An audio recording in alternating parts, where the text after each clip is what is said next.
Morning. How are you this morning? This is the last day of June. I can't believe it. I cannot believe we are halfway through 2022 already. It's gone so fast. It's going so fast. And here we are now on the heels of Independence Day. And I find myself wondering, okay, what are we celebrating? What really are we celebrating? Because our freedoms are being taken away. Um, Roe v. Wade being overturned was bad. But now the court has had so many rulings that are just taking our rights away. You don't have to be read your Miranda rights anymore. Just so many things, and it's depressing for a lot of people. Depressing for a lot of people, and so we're in a place. We're in a place where we really have to hold on to hope. The only thing that gets us through, the only thing that has gotten any oppressed group through bad times is hope. You see a thing going on, you feel it in your gut that it's bad and it's bad for you, and you've worked hard in the area of women's rights and civil rights and rights for the LGBTQIA community. People have worked so hard for these rights, and the court, the so-called Supreme Court, is eroding the rights. I mean, it's just crazy. So I find myself here, the 4th of July holiday, the eve of the 4th of July holiday, wondering, so what are we celebrating? What are we celebrating? Who is going to raise and wave an American flag? I mean, many people wouldn't do that anyway, but for those who are, what are they celebrating?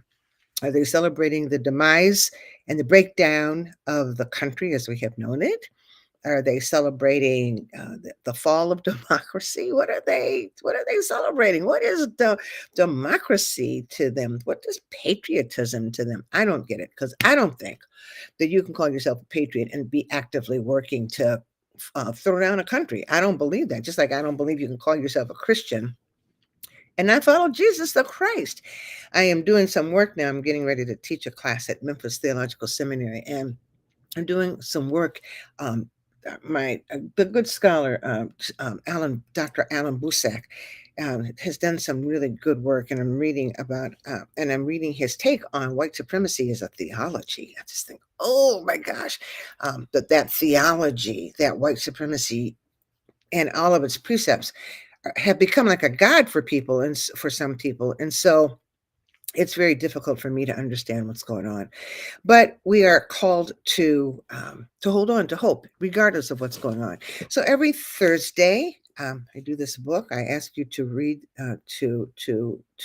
to look at this book and to order it, and offer a meditation from it. And I had some tech difficulties. I don't know why it was this morning. I always have tech difficulties, don't I?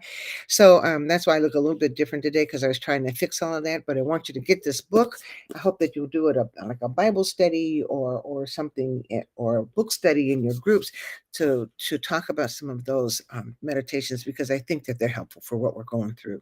But this morning, I want to read a meditation that I did recently. I still do meditations every single Tuesday, and I send them out to a group of people who have indicated that they want them. And a couple of weeks ago, I wrote a meditation that is called "When We Ignore Our Cracks," and today I want to read that one to you. Near Aswan, Egypt, there is a stone quarry in which sits what is known as the unfinished obelisk. Its construction began during the reign of King Hatshepsut during the 18th dynasty.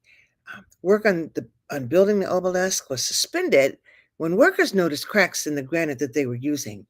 Had it been completed, it would have been the largest obelisk in Egypt and would have been 42 meters high, which is about 137 feet. Because the work was suspended on the unfinished obelisk, the largest obelisk that which stands in Rome, which is 10 meters shorter than the unfinished obelisk would have been. Obelisks were, to the ancient Egyptians, sacred structures built as monuments to honor the dead, including kings, and to honor the gods. They were built or made from a single piece of stone. The word monolithic, which literally means one stone, and were extremely difficult to construct.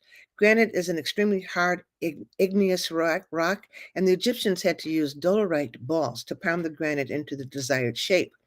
Each dolerite ball weighed at least 12 pounds and had to be brought from nearby quarries to the work site. This was all done by human hands and legs. There were no modern day methods of getting the dolerite to the men And once there, it goes beyond the scope of imagination to figure out how the men lifted those stones in order to use them as building tools. It's just amazing when you think about it. There was great interest and energy in building and completing this particular obelisk. It was an honor to be involved in constructing what would have been the largest in all of the then known world. But the workers stopped. They stopped. They stopped when they saw the cracks in the granite. With the cracks, the obelisk would be weak, subject to destruction by any number of things, including weather and hits during wars. And so it remains unfinished to this day. The Egyptians did something that many of us and many governments, including the American government, refused to do. They recognized the danger of ignoring cracks in one's foundation. While I am not sure how far in producing the obelisk they got before noting the cracks, however far along they were in their work, they knew that what they were building was doomed. It would never survive the winds and the tests of time. And so they stopped. But the founders of this country did not stop when they saw that the issue of slavery was a huge crack in the narrative they were creating and writing for perpetuity. They produced a flawed document and acted like all was well when they knew that the contradiction between who they said the United States was and what the crack actually revealed about who the United States was would possibly cause problems down the road. They ignored the crack. They either tried to fill it with words that would ensure fairness and liberty for all people, nor trash it. They didn't do either one of that. They didn't try to fill it with words nor trash it and start over again, creating a document and therefore a country without cracks. Cracked foundations do not permit institutions or relationships to stand the tests of time. A marriage built on a false foundation will crumble, and those of you who have been through divorce, as I have, know that. A Christianity based and built on political ideology will inevitably fail to lead to the practice of a faith built on the teachings of Jesus the Christ. Cracked foundations cause institutions and human beings to fall apart. They cannot hold up under the normal stresses of life. In 1902, Bishop Henry McNeill Turner criticized the truth of what America was in opposition to what she professed to be.